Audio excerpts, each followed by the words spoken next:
bazi ikibazo kirebana n'ibikorwa remezo iby'amazi n'iby'amashanyarazi. Urebye intambwe yatewe kuva u Rwanda rwavuka bundi bushya inini cyane nko ku mashanyarazi arabona nje nteruro rwenyine. Uruganda rw'ibyuma rw'Imusanze rukoresha megawati zingana n'izo u Rwanda rwari rufite muri 1994 megawati 40. Ariko nubwo amashanyarazi ahari anyuzamo akabura hakaba blackout. Ni iki kizakorwa kugira ngo amashanyarazi aboneke ubudacika bityo abashoramari bayakeneye abaturage bakeneye babe bizeye 100% ko iki atari ikibazo? Ni kimwe Nyakubahwa Perezida wa Repubulika n'amazi bikorwa by'amazi byarubatswe ariko kubona umuvuduko ukwiyongera kw'abaturage ukwiyongera kw'amasite mashya yo gutura imbere y'ingano y'amazi. Muri iyi mpeshyi ho byabaye ibindi. Nyakubahwa Perezida wa Repubulika, ni iki kibura kugira ngo amazi ajya ari menshi no mu mpeshyi tuyabone? Ikinababaza nuko mu gihe cy'imvura asenya akica akongera imikoki ibibanza bihenze by'ikigaruka ugasanga habaye ikintu cy'igikoki kinini abakire amazu bubaka ntibashyiraho uburyo bufata amazi. Nyakubahwa Perezida wa Repubulika, mwagira icyo mubivugaho mukatwizeza wenda ko hari igihe kizagera bikakemuka burundu? Murakoze.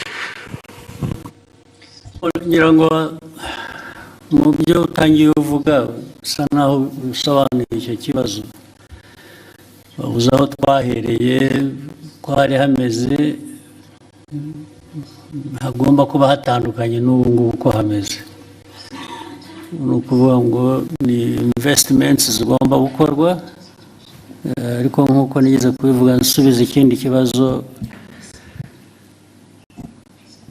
ibyo twifuza gukora byo urabizi ni byinshi ariko amikoro ahari ntabwo angana nabyo. Duhora dushaka ko amikoro yiyongera kugira ngo twongere mu bikorwa ari iby'amazi ari iby'amashanyarazi.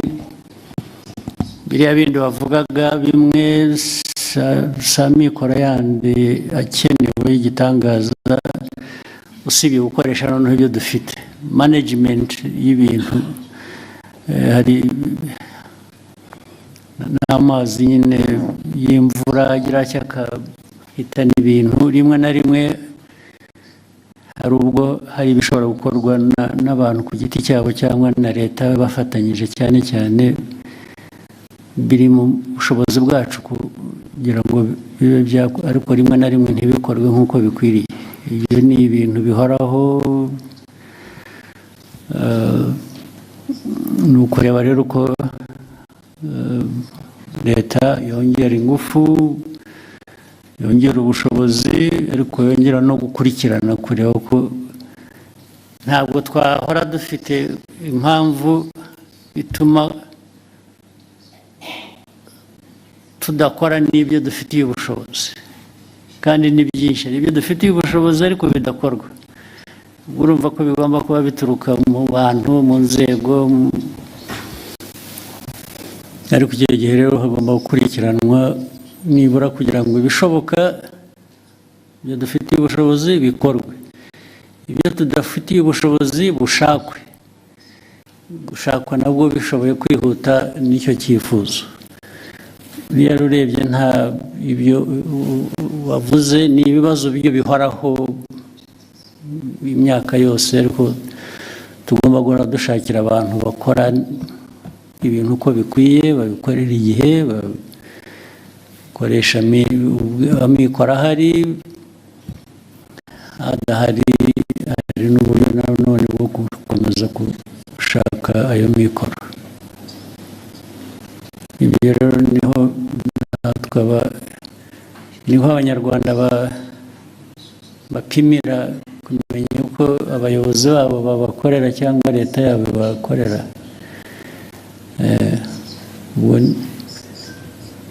Igihe kigeze turishyura turabyishyura, nabyo byakongerwagamo imbaraga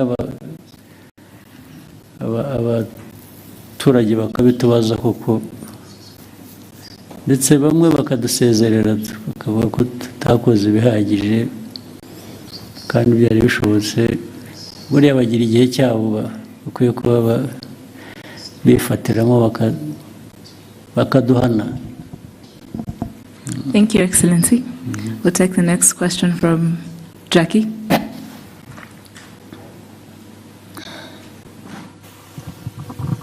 Thank you very much, Your Excellency. My name is Jackie Lumbasi from RBA.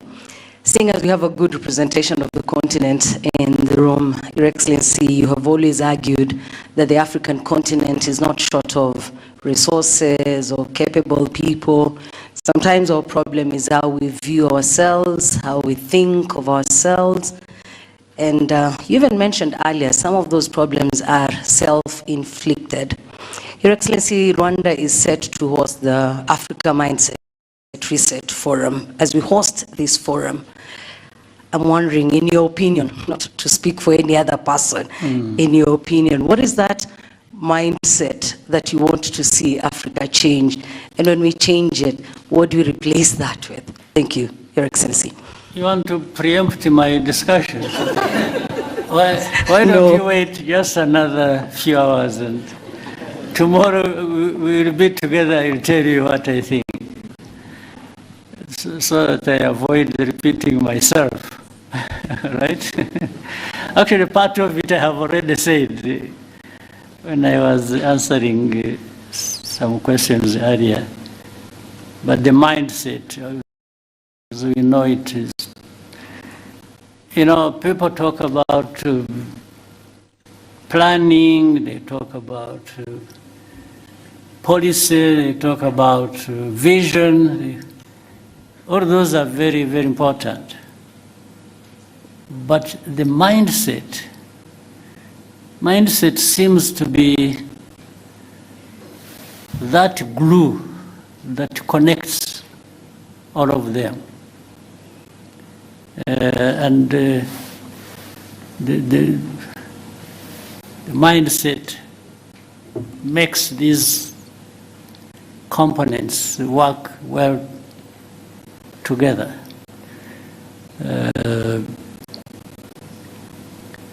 So let me leave it at that. The rest you'll hear from me tomorrow. But mindset is important, and Africa has to do something about it. It has to think of how our mindset changes, and we leverage all the opportunities we have and capacities. They are there. But the mindset lacking creates a lot of problems for us. Yeah, you can have somebody, imagine, you can have even a country, let's say like ours. The leadership, the behavior of that leadership, matters a lot in how do we deliver on certain aspirations or promise. Remember, long ago, just a quick example here, well, like in many other places, but let me talk about here. Many years ago, we really had the people, including those like in your category, those who are here, who would not do much that they could have done, just because they think it is somebody else's responsibility, or worse still, they think somebody will come from somewhere outside of our borders to come and help, or to come and remind you what you have to do. And then you could find leaders here so deficient in this area where they would just, and adoring others for what she or he could have done himself. That's a terrible thing about mindset. Even when all the means are there, you still want somebody to remind you what you should be doing, or to instruct you, or you even feel you are accountable to the other one. I mean, about your own business, which really amounts to a shame in a way. So let me stop it here. Thank you, sir. Go ahead. We'll take the next question at the front, Israel.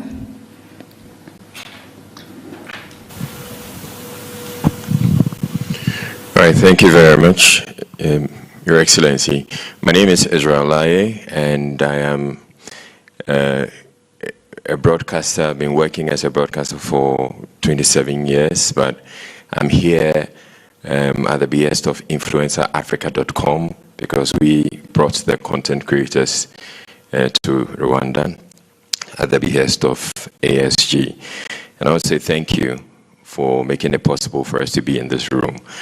My question has to do with ASG as a co-founder of the Africa School of Governance. I want to understand what success will look like for you, as in for the establishment of ASG, what success will look like for you, let's say 5 or 10 years from now. Yeah, success is defined by the very things we talk about almost on a daily basis. So success for me is in some layers. The first layer is here. I'm talking about Rwanda. That's my main task. The other success is derived from knowing that Rwanda is not an island. It's part of the region, it's part of the continent. Rwanda's success without the success of others doesn't make much sense to me. I want to succeed where others are succeeding too. And, but therefore it means addressing those problems, some of which you have just mentioned here. Let's say we talked about trade. We talked about the continental free trade area, which should allow people to freely move across borders and goods and so on and so forth. So success for me is to see it working. On one part, it is working. For one layer, that is mine, the Rwandan layer, because we tried our best to say, okay, people, you should trade with us. We are making free, this movement free across our border, and we're allowing goods to come in. And so you should allow us to come to you as well, and each other. That's the way we should treat everybody. So success is about this, it's about transformation. We talk about improving the livelihoods of our people. But every day, whether you are crossing here or wherever, you see things that tell you there is still demand for that to happen, and probably faster. So that is, and the whole idea of SGs, that African part, it's just to say, please, can we come together? Can we study together? Can we act together? Can we deliver together? Can we benefit together? So the whole idea of having such an institution is really to remind ourselves of our honorable but have a task of making progress. Success is about making progress in things you have identified that matter to that success, and there must be a way even of measuring that. So, in a nutshell, for me, that is how and if the institution can be part of that,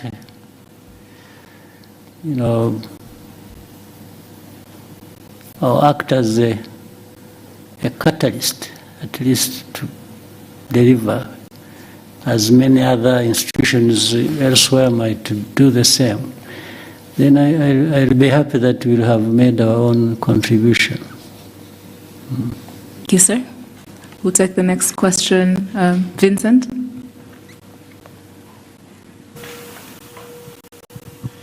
Brako's Excellency, Vincent Gasana, KT Press.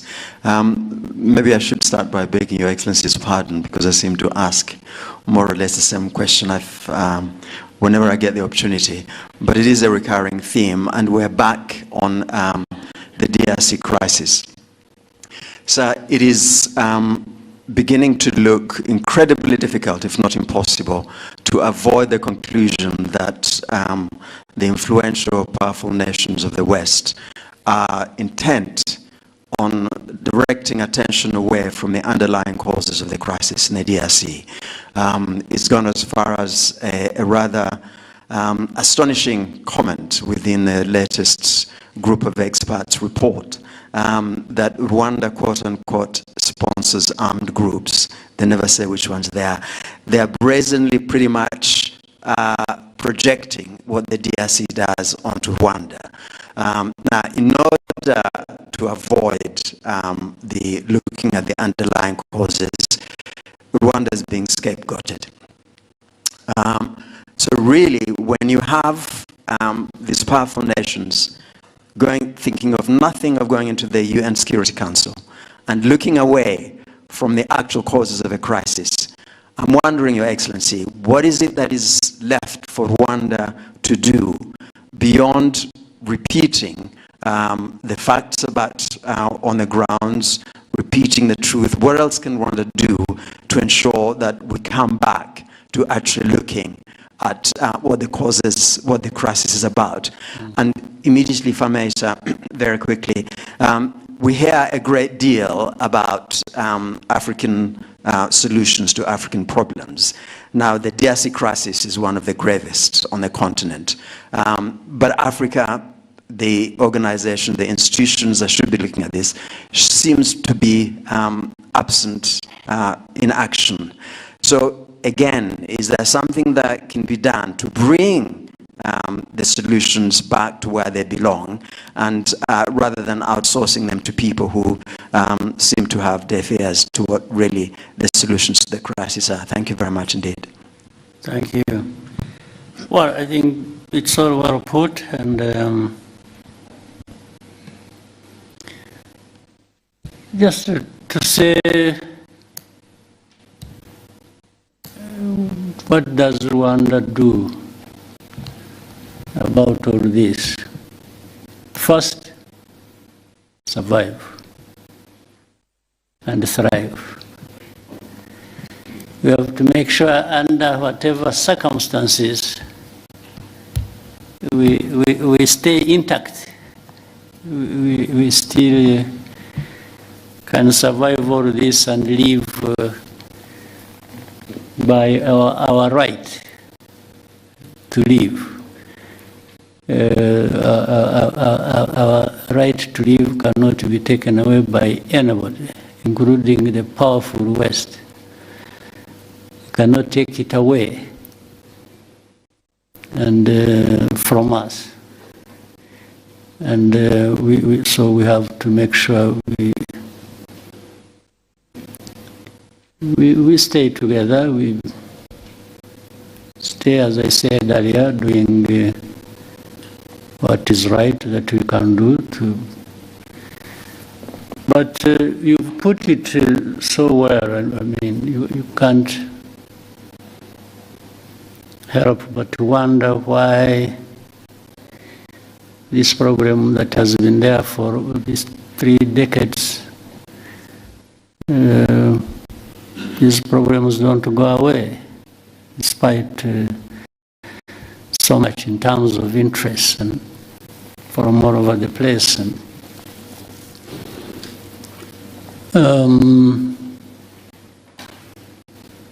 yeah,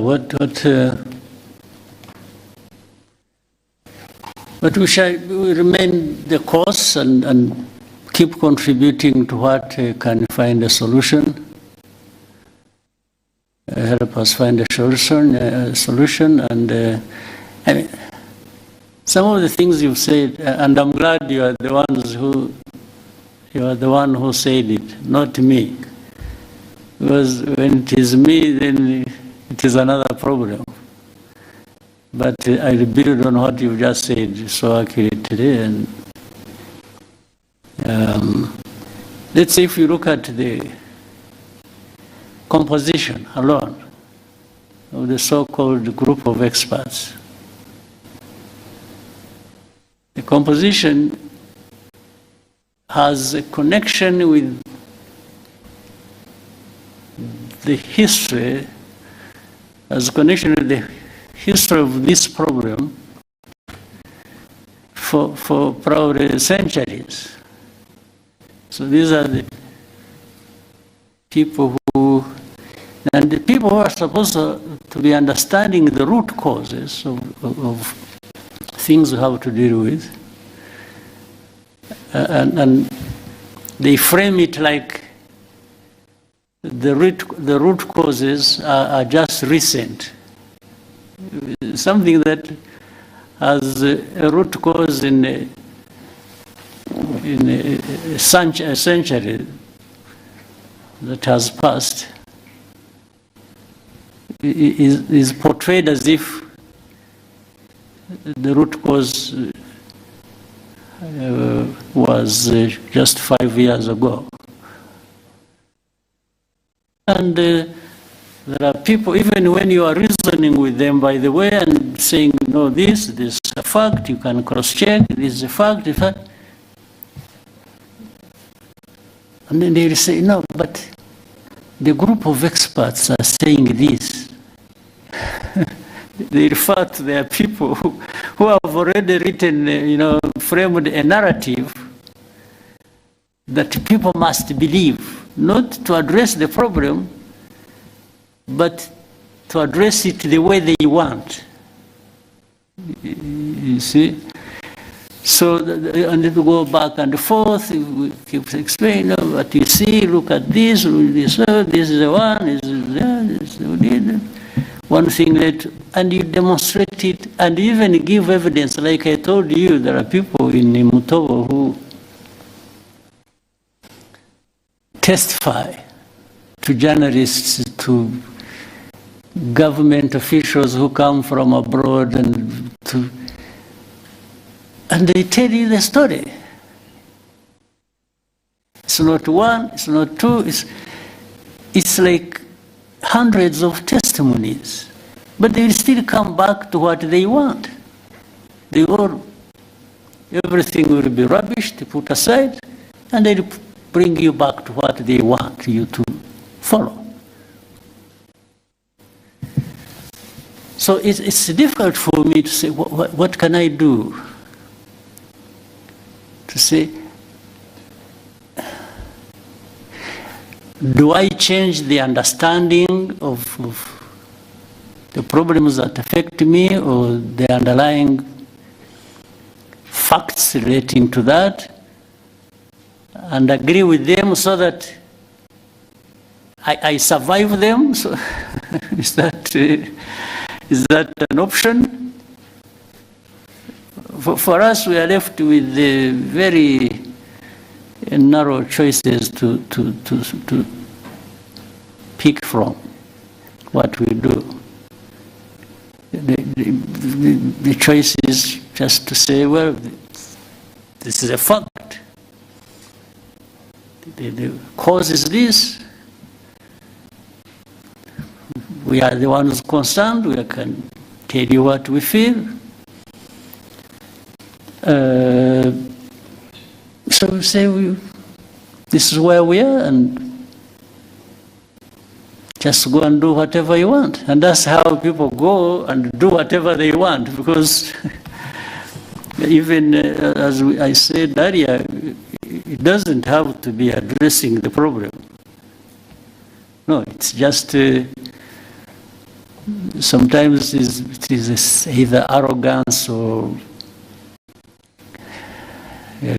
wrong exercise of power that people have, and so they'll go back and sanction because you didn't agree with their falsehood. So meaning they are arm twisting you to bring you to agree the wrong thing that they're. So what do we do? So we just stay the course and keep explaining, keep doing our best, and you can see here you have, let's say, two parties to the problem.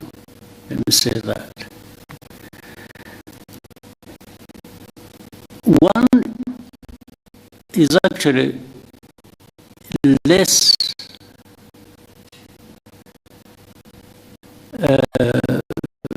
responsible for the problem being there.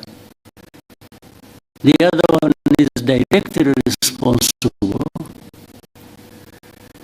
So the powerful will come and say, you know what?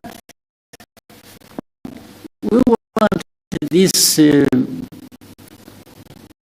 responsible person, even if he's wrong, but we want him to be the one seen as the right one. And you argue, you present your case, but they say, okay, if you don't see that way, we will sanction you.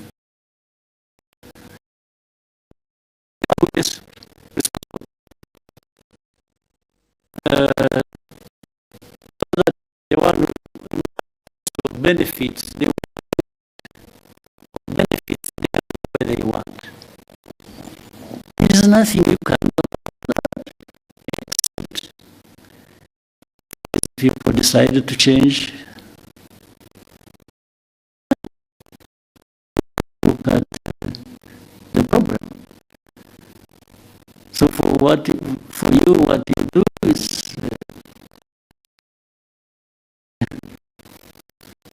hold yourself together and everything being thrown at you. Otherwise, it would even out to this so that it is broken and whatever they want. We just make sure we are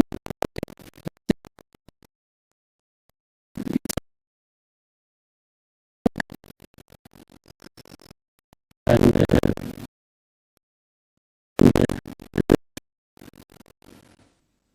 So what else can we do? What second? Yes, the African organizations outsourcing. The African solution hasn't really worked in the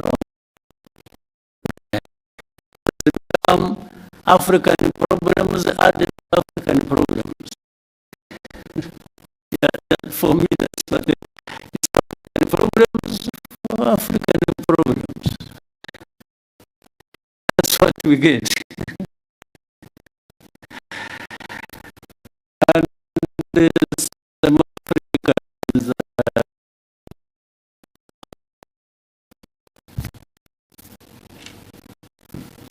doing that.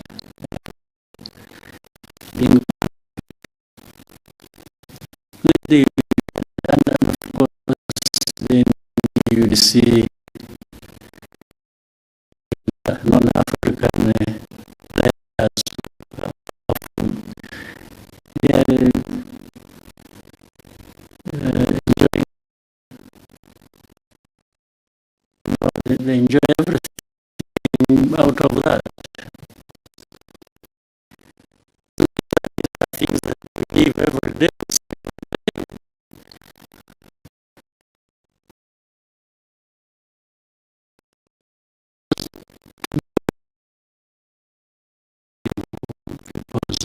We have to Rwandans, we have gone through so much of this country.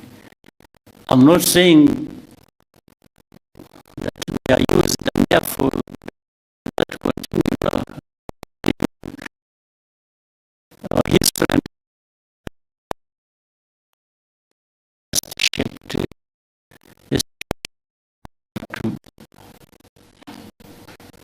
try and cope with it, but we always have to do our best. We will. And yeah. One day it is here, another day it is somewhere else, another.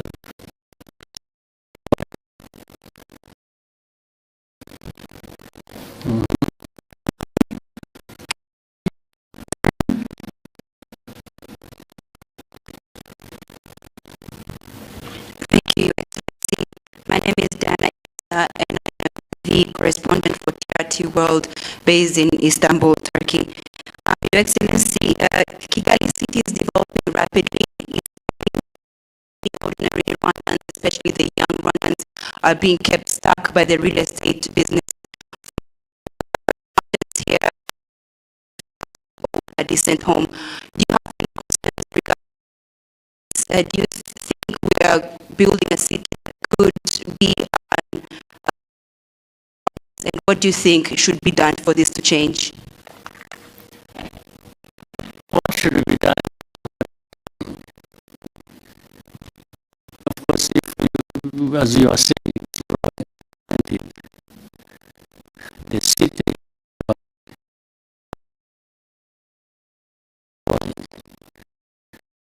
of everybody, we are trying to cope.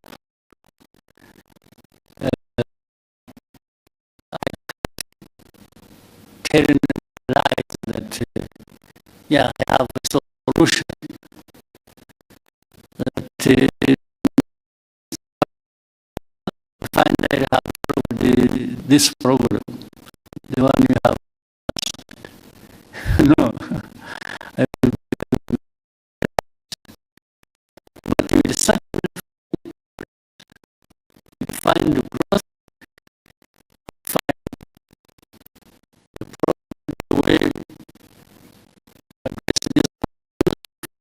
the continued growth for economy, and we are trying to find the way that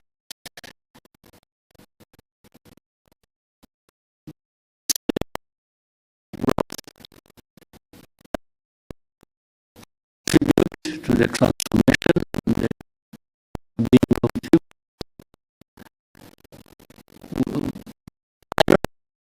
The moment come back here, even after 3 or 4, come and find there is no problem here. No.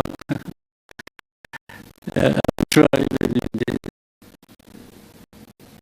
cities where you say you come from or where you are working, there are similar, but if you went to, you are employed by who?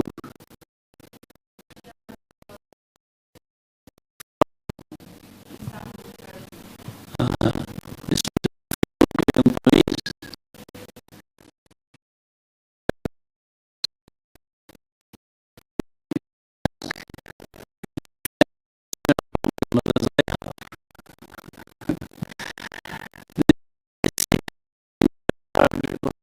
Around for a country where you do not find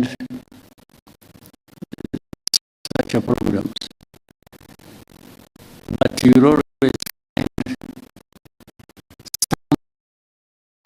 some cities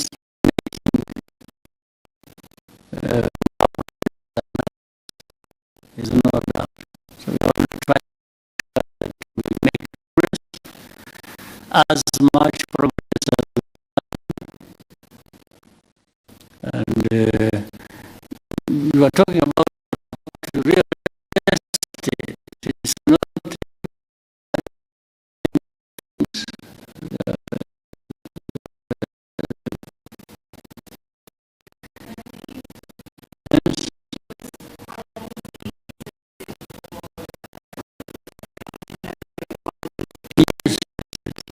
very expensive. At this where just like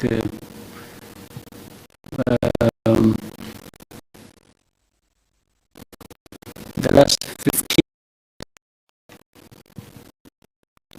we have resolved that problem. The majority of Rwandans have country. Whenever we take a part of this, you find the improvement for ordinary people. So be it across the country, be it in the city, so the country is growing because it's actually addressing largely that problem. Yes, and the economy has been growing. The country, the population getting better for it because of those. Again, as I said, the moment you have no problem, or you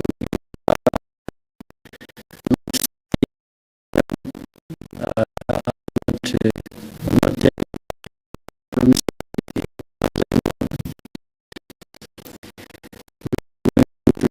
those problems.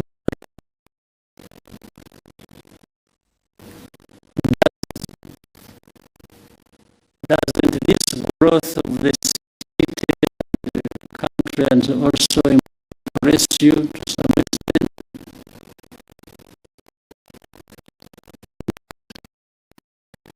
Yeah. By the way, it's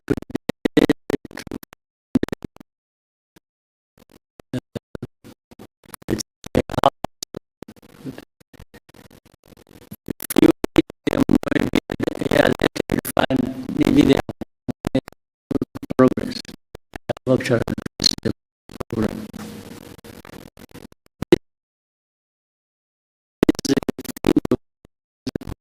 Answers. But the country is growing, and it is growing.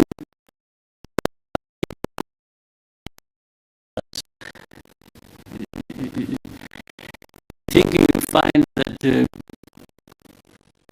growth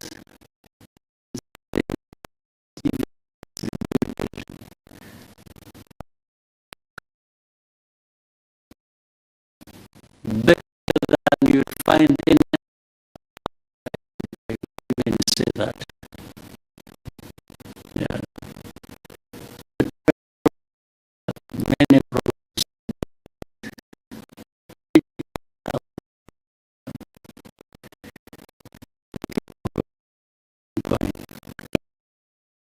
We'll take the next question.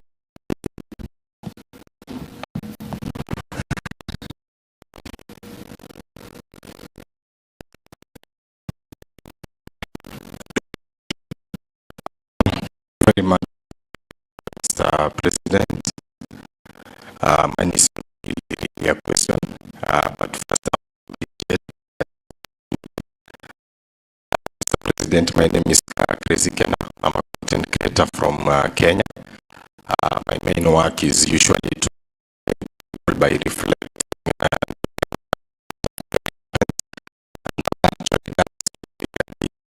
and citizens relate with you, President. After doing a lot of research, when I was walking around, asked people and told me that we see you something as a case and asking what did he say, what did he say. So, Mr. President, you are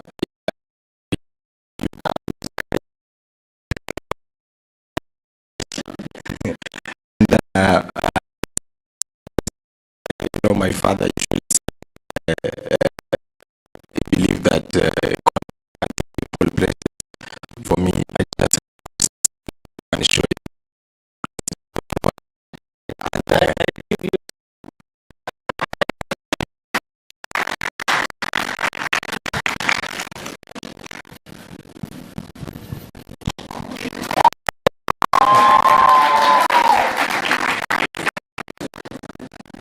I have to stand.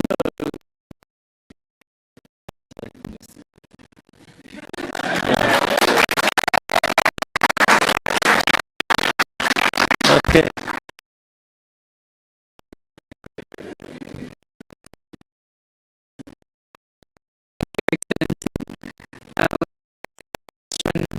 From good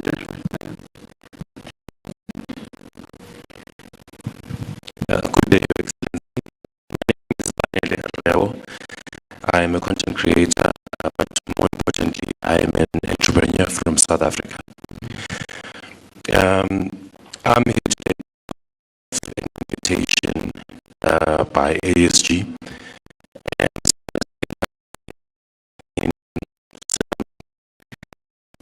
I'm here is because of initiatives you are directly involved in. Now, there seems to be a strong drive with your leadership in terms of entrepreneurship. So, going forward for into even your tenure,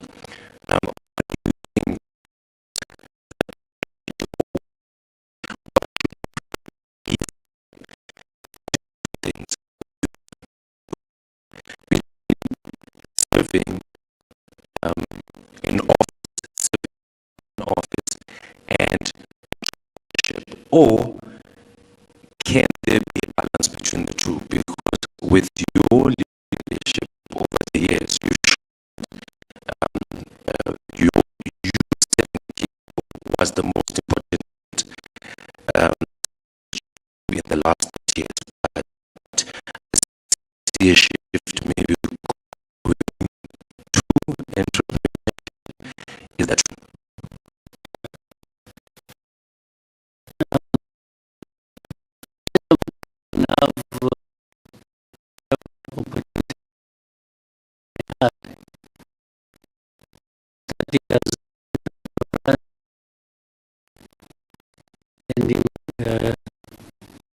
As leaders of but that could start. There was no opportunity to start with both. I started as one, and so the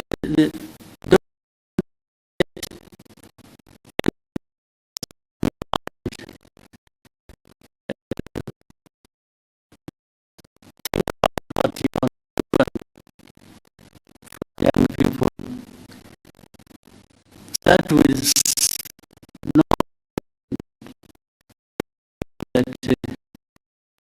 can do something. And starting from that, you do many.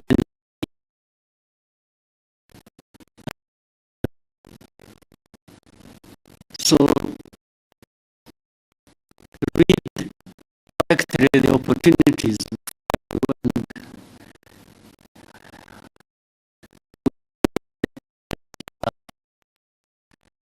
and the energy.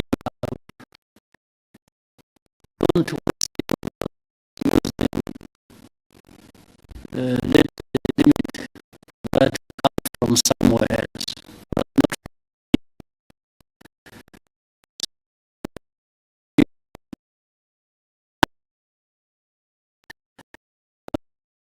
not and there is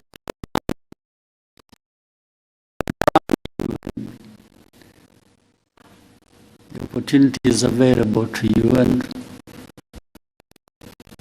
take it.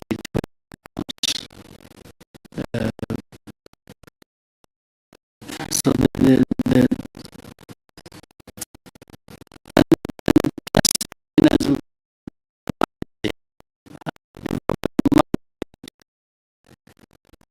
where you don't complain about problems, but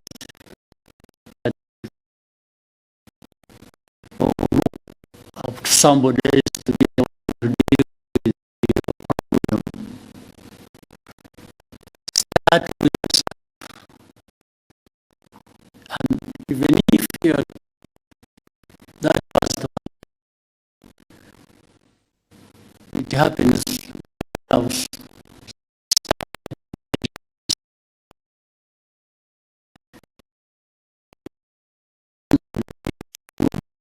A question that may have benefited that.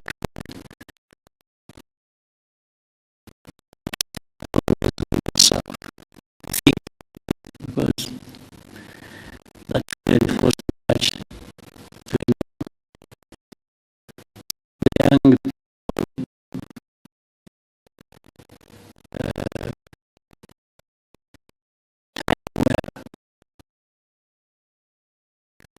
use what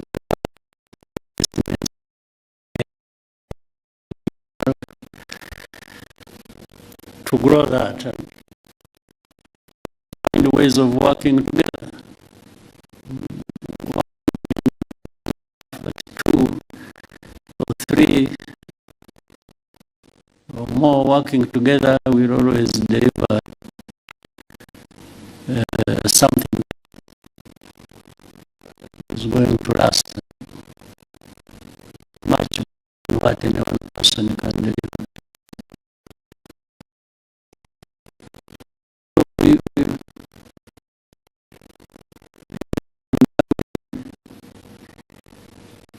had an opportunity. It was very risky. So extremely risky. Tried.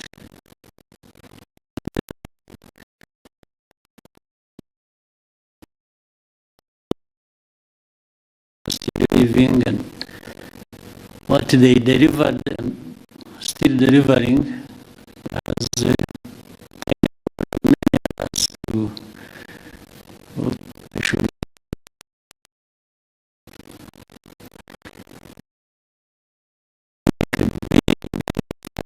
serve for the country. So this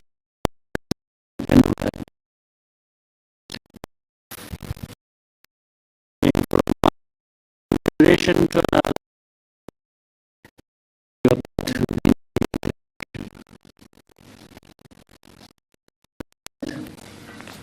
Thank you, sir. Next question from Lionel.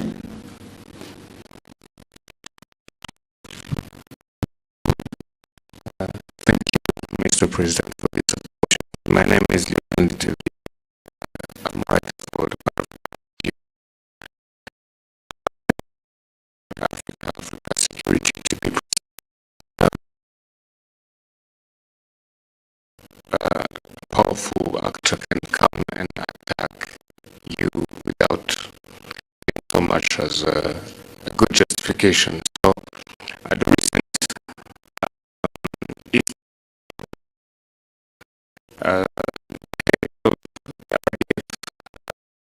research that Africa cannot remain from our technology.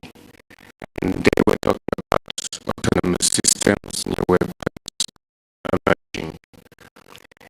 And you've talked often about self-reliance. And so I was wondering, in a sector like defense, how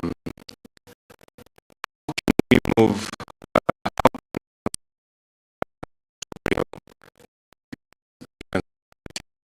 what can Rwanda contribute to that quest?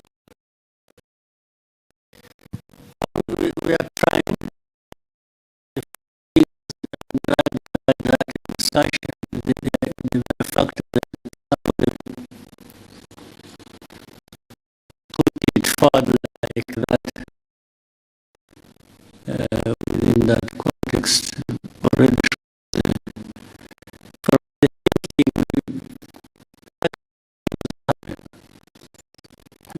in fact, it's not self-reliance in many aspects.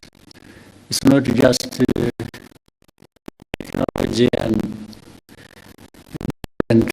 systems as you mentioned.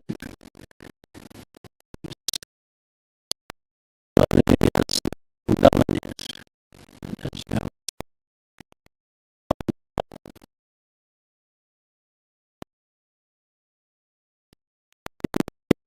governance and delivery and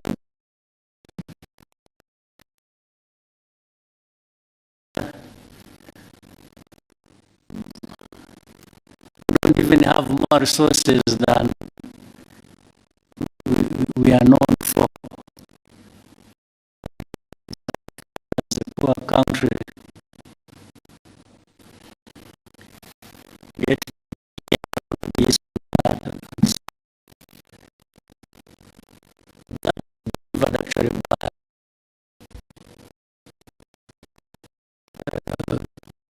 That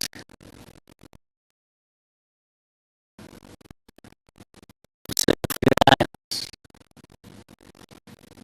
So the aspect of it,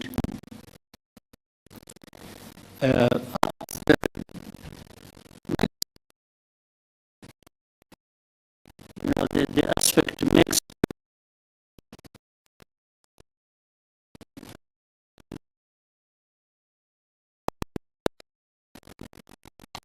said do what there are people who means and they can't think they have the means.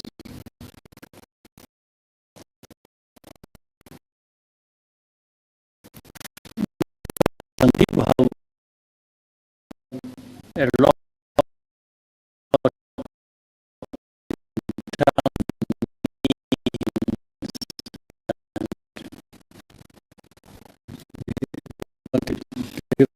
much.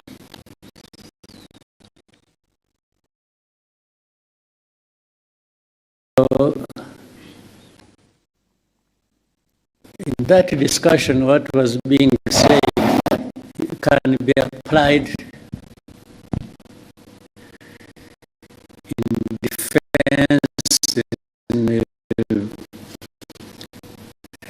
Another simple example, we are used to having, you have heard of peacekeepers across the world, financed by the UN, by big powers, and so on and so forth. And some security products that have to do a lot with peace cannot be delivered because people will tell you there is no money to finance it. So we've tried to move around that and say, no, but there are some things that can be delivered even without much money by the UN or by the rich people. People know about Mozambique, or they think about Central African Republic. But I can remind you that, for example, you must have heard of a case in Sudan. Remember the